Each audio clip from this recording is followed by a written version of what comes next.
Hey guys, my name is Dan. Welcome back to the channel. Today we're going to be talking about Arsenal versus Fulham.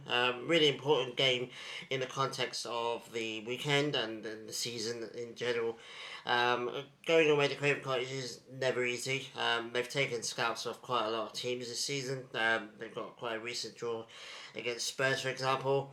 So it's never going to be an easy game. And obviously the pressure is all on us now. Obviously the Liverpool game being cancelled. Chelsea winning, City kind of slipping up against Palace. The pressure was on us, and obviously that comes with the fact that you played the last game this weekend. So yeah, we were under quite a bit of pressure going into this game, and conceding from Raul Jimenez in the 11th minute wasn't helpful. I think it was very much against the run of play as well. We started off really strongly. I think we had a really good game, to be honest with you. Just lacked the cutting edge that we usually have. Normally, Saka's more on it, and Odegaard's more on it as well. I think they both had a pretty poor game, to be honest with you.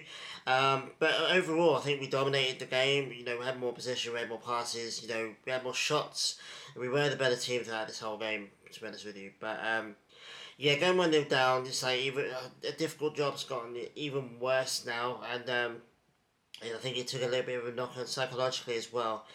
Don't forget, I don't think we started off with our, I don't think anyone thinks that we started off with our best back four in this game. Kivior's a good player. I think Timber's a good player. Timber's been really good this season. I think Timber had a pretty average game.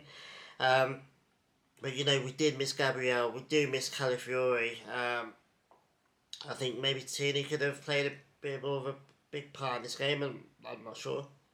But yeah, we struggled really going forward. That was the only real weakness in our game, to be honest with you.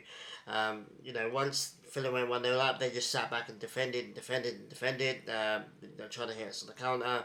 And yeah, it took another corner kick, it took another set piece for Saliba to score another goal.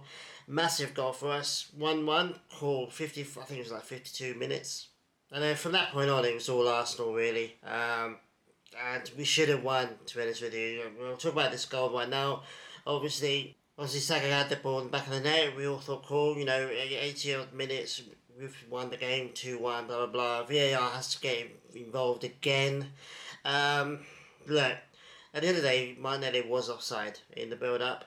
He should know better. I think he's going to get a lot of stick that he doesn't deserve. I think we should have started Martinelli and not Trossard. I think Trossard's way more effective off the bench. I think Martinelli's way more effective starting games. But Martinelli's going to get a lot of crap online, I think, undeservedly. But VAR, man, it's just becoming such a drain now.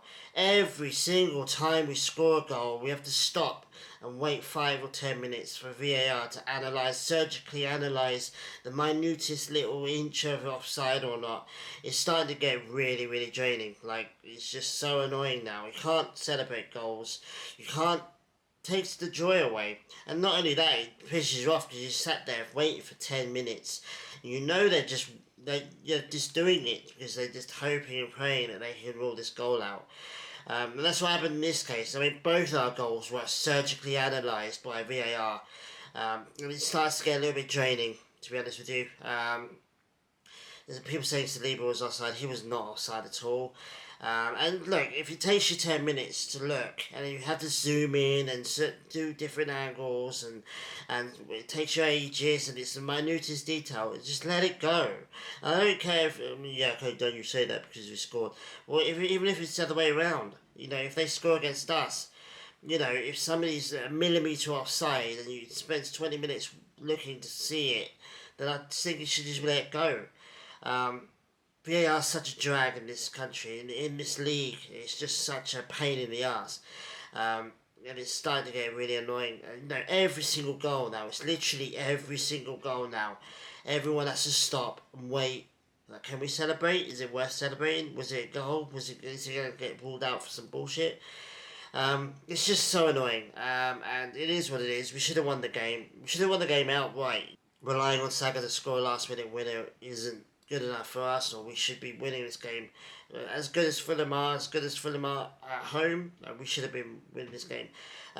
Drop points, 2 drop points in this game. What does that mean for the title one? Well, obviously Liverpool got game in hand, but you kind of you kind of prefer points rather than games in hand. Games in hand isn't an automatic win.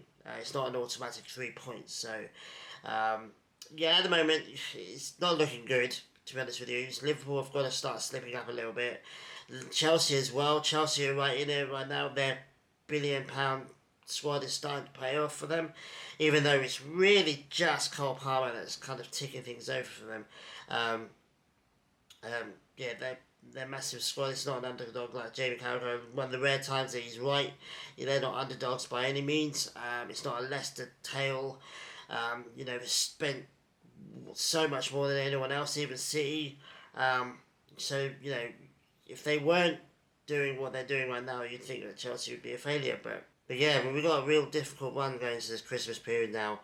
This is a game that you'd look at and go, you know what, we should be getting 3 points in this game. And we should have done. It's disappointing. We weren't at our best. But I don't think the season's over. Some people are just so reactionary. Just, season's done, just give Liverpool the trophy. It's not even Christmas yet. It's barely December. There's months and months of football left. Anything can happen. Salah could get injured and Liverpool could lose 4 games in a bounce. If it can happen to City, it can happen to Liverpool, no doubt. So, I think there's a couple more twists and turns in this season to come. If we just need to start bouncing back. We did really well. We've done really well bouncing back in the season. Drop points, losing games, we've bounced back. So hopefully we can bounce back in this game. We've still got the Champions League to play for as well, so it's not doom and gloom yet by any means. If we'd lost this game, maybe, but we didn't lose this game. We fought back. We played really well, to be honest with you. I think we had a really good game. It's just that, I just think we weren't good enough up front, and that cost us. It is what it is. We'll just move on to the next game now. But I don't really want to talk too much more about the game. It's a little bit depressing, but I thought we played all right.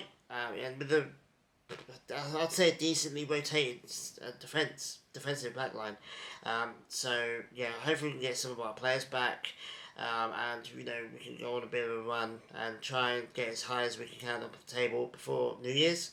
And then, wait and see what happens in the New Year. So, anyway, guys, thanks for watching. I really appreciate it. Let me know what you thought about the game. Let me know what you thought about Raul Jimenez's goal. I thought it was a good goal, but quite rare that we've seen our defence split like that and Raya get beat like that as well.